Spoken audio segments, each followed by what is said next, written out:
Talagang hindi kumakain eh.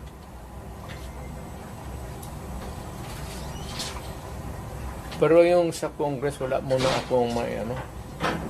Wala akong pag-usapan pa namin eh.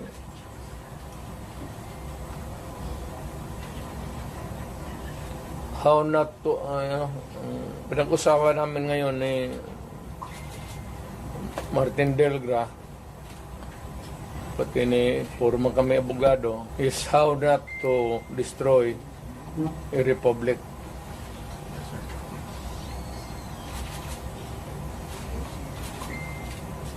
So, we can entertain question, pero hindi ako muna makialam doon. President, yung sinasabing threat daw ni Vice President Binata man yun.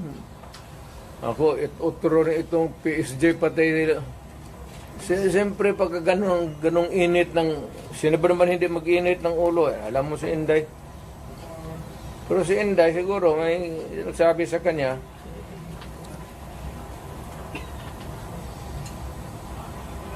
So, who is spicier? You or Inday? ano? Sinong mas isog sa inyo? Ikaw o si Inday? Hindi mo ako isog, yung nang mag-movement ang maisog. May isog. May isog yun. Kung retired na ako, sabi ko, wala na ako. So, si Inday? Ako, I have full faith kay Inday. Kaya niya yan. Anak ko yan eh. Kilala ko. Kaya yan. Pero, one thing is clear, yung direksyon ng administrasyon, doon talaga sa amin. So, ano ang magiging logical conclusion with everything that is happening now? Is BBM going to suffer the same fate as his father? I do not, that it remains to be seen.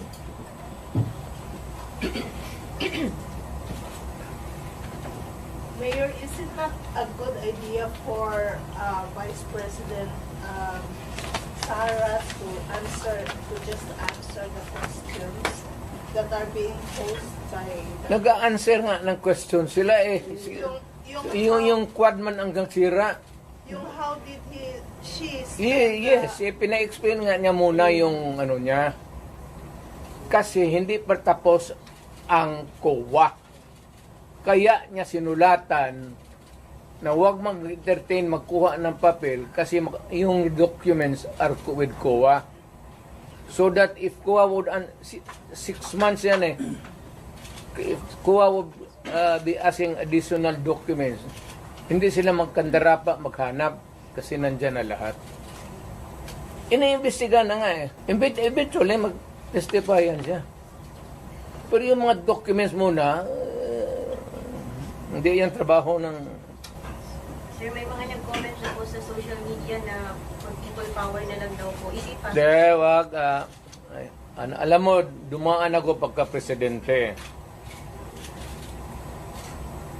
Not for anybody, not for anything else. Meron tayong problema. Malaking problema. Sabi ko, insignificant yung nangyari dyan kay Lopez pati kay Inday. Binata man yung threat, patay-patayan.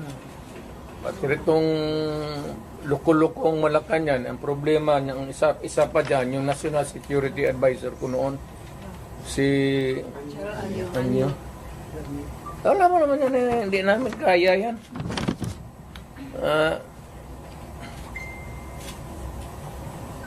Sino naman?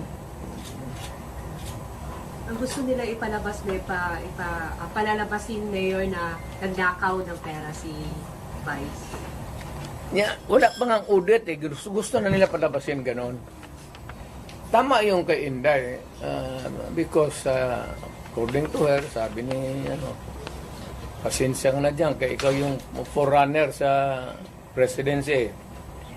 Gusto ata na ni Martin maging presidente. So, hindi naman masama.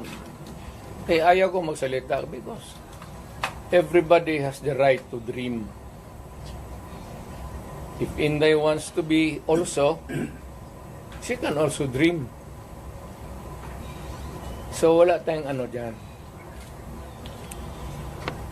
Ang tingin ko ang mas mabigat na problema na dapat malaman ng Pilipino is nag-hemorrhage ang country. Pati yung PhilHealth nga na hindi sa gobyerno, contribution natin yan kasi kung magpa-hospital ka, noon yung may pambayad ka, depende sa ano mo, category yung rates mo. Kung ibang iyo, dividido ba talaga na full o paglabas mo, wala ka ng bayaran. Yun ang ano noon, yung 16 billion na nilipat nila. That is the most dangerous at dapat putang inestapa yan. Government malverse the money of the people. Ginamit mo yung pera ng ano, and even Congress cannot do that. Trust fund yun eh. Galing inyo yun. Pati akin. Contribution yun natin para pag nagkasakit ka ng cancer, uterus, may pang-opera ka.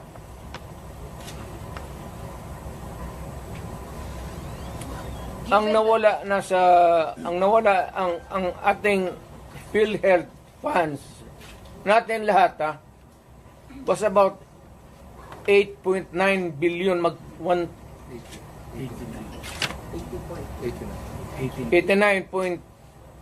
89 billion. Of that 89 billion, 27 na lang ang nawala. 27 na lang ang natira. Paano yan? Hindi man maano ng Kongreso. Ang atin is, bakit nila pinakialaman? Pero Mr. President, if you see that this really, may estafa case, na yan, ang problema ganito, if we're going to file a case sa courts, but the justice system, the courts, is a government thing. No, di court ang pumapasok ang Supreme Court. Kana hinintuan nga na sila eh. Huwag mong pakialaman yan, kaya hindi yan inyo. Ako, fiscal ako. Ang alam mo, minalverse nila yung pera eh. Ang naiwan kasi 29 billion lang. Out of the 89, 29 na lang. But can we say, Saan ang pera namin? Sabi daw, binalik pa sa mayor. Ano, ibalik mo, wala mang pera. Maghiram nga ng pera eh. Ang gobyerno na ito, walang project. Wala kang nakikita ng project. Maintenance na lang. Kasi ayuda, ano yan, akap, ayuda. Tupad. Yun, naubos doon. Naubos ni Romualdez sa... Kasi Romualdez, congressman lang, pero left and right ang pamigay niya. Oh, may tag 5,000 kayo ngayon. Nakita ko sa TV kagabi.